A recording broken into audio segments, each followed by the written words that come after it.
देवेंद्र फडणवीस तू मनोज जरांगेच्या नादी लागलाय, मी शेतकऱ्याचा पोरग आहे, तुला पुरून गावात पसंत नाही द्या. सदाभाऊ खोत आणि राजू शेट्टी दरार निर्माण केला आणि बाजूला घेतला. तेच रविकांत तुपकर मध्ये सुद्धा केले. जे माणसं यांच्याकडे कधीच येऊ शकत नाहीत, कधीच ते आले. ज्या सुनील तटकरेची उभ्या हयात राष्ट्रवादीत गेले आणि राष्ट्रवादी मोठी केली आणि सोडू शकत नाही त्या माणसाला एका रात्री तिकडे यावं लागलं. एकदाच धनंजय मुंडे आवाज उठवला होता. त्यांनी एकदाच सांगितलं तू सगळं काढू का. आणखीन धनंजय मुंडे बोलला नाही, कारण सगळ्याला माहिती हे मध्ये टाकते. मी आज फक्त सत्य बाहेर पडायसाठी बोललोय.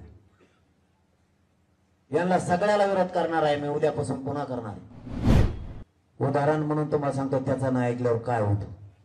मी त्याचा केलेला अभ्यास एकनाथ शिंदेचा सुद्धा सांगणार, अजितदादांचा सुद्धा सांगणार, सुट्टी कोणालाच नाही माझ्याकडे. त्याच्याबद्दल केलेला अभ्यास. त्यांनी हे लोक मुंबईत फिरले आणि यांना सगळी ताकद पुरवली, पोलीस यंत्रणा पुरवली, मीडियाच्या बांधावर प्रचंड दबाव आणून त्यांनाही दाखवायला लावले. सगळे मराठ्यांचे आमदार सुद्धा आजूबाजूने फिरले. त्यांनी एकच विडा उचलला नसता तो जर म्हणला तर कोणीच बोलू शकत नाही. कारण पाथर्डीचा एका माणसाने सांगितलंय, तो बाबा देवेंद्र फडणवीसच्या बंगल्यावर 20-19 तारखेला खाली आलेला वरून. त्याच्यामुळे तो जर म्हणला तर ह्या राज्यात देवेंद्र फडणवीस साहेब जर म्हणला तर काहीच होऊ शकत नाही राज्यात, काहीच. हे जे चाललंय तर त्याच्या जीवावर चाललंय. आणि त्याचा न ऐकल्यावर काय होतं ते सांगतो तुम्हाला. जो माणूस स्वतःचा कधीच पक्ष सोडू शकत नाही, त्याच्यात धक्का पक्ष सोडायची वेळ नको राहिली. त्याच्यातलं एक उदाहरण सांगतो. एकनाथ खडसे साहेब कधीच भाजप सोडू शकत नाहीत, कधीच. सोडायची वेळ आली कधीच. विनोद तावडे साहेब कधीच बाहेर जाऊ शकत नाहीत, पक्ष सोडून जावं लागलं दिल्लीला. नाना पटोले साहेब कधीच भाजप सोडू शकत नाही, सोडावं लागलं. पंकजा मुंडे आणि त्यांचा बाप आणि त्यांचा मामा आयुष्यात भाजप सोडू शकत नाही. आज असूनही घुटमत म्हणजे औषध पेल्यासारखी. मला कुठे यायचं हे तुम्हाला सांगतो. मला यांचं काय होतं याच्याशी देणं घेणं नाही. देवेंद्र फडणवीस काय चीज आहे आणि मराठी एक झाले त्यांना काय तो करायला निघाला हे मला तुम्हाला सांगायचं आता. कारण हे त्यांच्या जवळच्याच लोकांची मंत्र्यांची माहिती.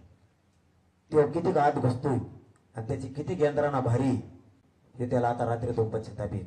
माझ्या विरोधात तू काय वापरशील? बदनामीचे षडयंत्र, बरोबर ना?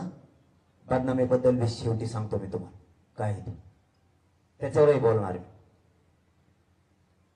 जो कधीच पक्ष सोडू शकत नाही त्यालाही सोडायची वेळ येते.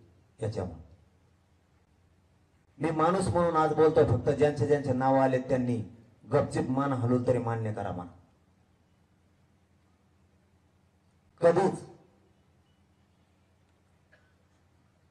महादेव जानकर साहेबाचा धनगराचा नेता म्हणून मोठा नाही होऊ द्या कधीच.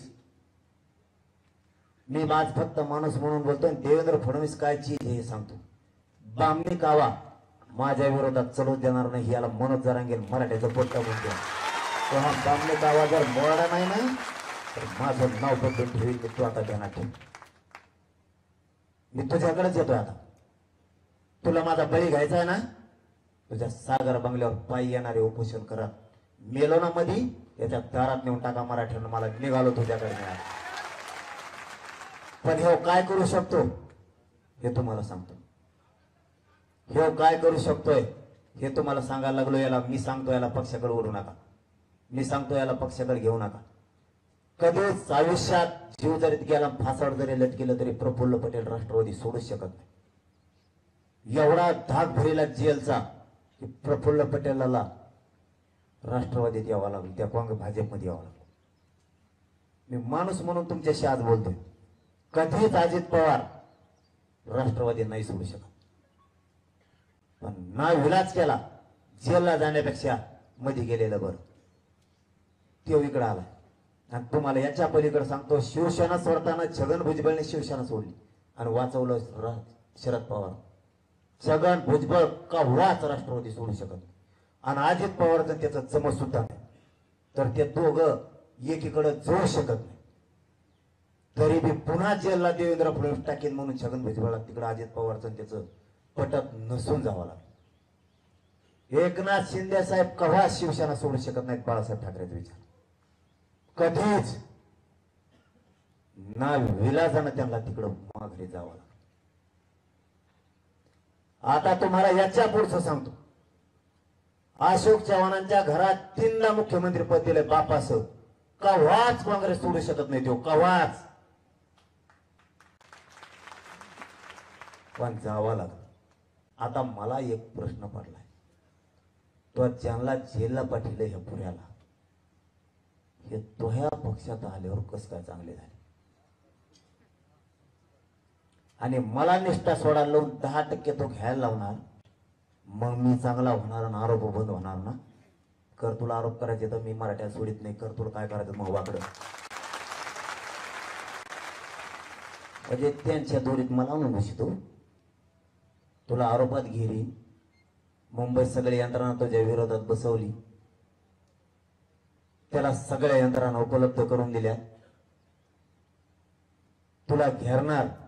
एकदा समाजावरची निष्ठा सोडून 10% मान्य कर, नाही तर तुला घेरून संपवणार. मी मरायला तयार आहे.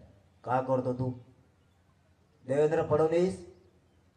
तू मनोज जरांगेच्या नादी लागला. मी शेतकऱ्याचा पोरग आहे. तुला पुरून पसंत नाही द्या. सदाभाऊ खोत आणि राजू शेट्टी दरार निर्माण केला आणि बाजूला घेतला. तेच रविकांत तुपकर मध्ये सुद्धा केले. जे माणसं यांच्याकडे कधीच येऊ शकत नाहीत, कधीच ते आले. ज्या सुनील तटकरेची उभ्या हयात राष्ट्रवादीत गेले आणि राष्ट्रवादी मोठी केली आणि सोडू शकत नाही त्या माणसाला एका रात्री तिकडे यावं लागलं. एकदा धनंजय मुंडे आवाज उठवला होता. त्यांनी एकदाच सांगितलं तू सगळं काढू का. आणखीन धनंजय मुंडे बोलला नाही, कारण सगळ्याला माहिती हे मध्ये टाकते. मी आज फक्त सत्य बाहेर पडायसाठी बोललोय. यांना सगळ्याला विरोध करणार आहे मी, उद्यापासून पुन्हा करणार आहे. पण सत्य सांगायला लागलो. ज्यानं खरं भाजप मोठं केलं त्याची पुरीची आज काय दशा आहे पंकजा मुंडेची. ज्याला चालता सुद्धा येत नाही, पुरा अंग मोडलं, त्या एकनाथ खडसेंनी भाजप उभा केलं. त्यांची आज परिस्थिती काय.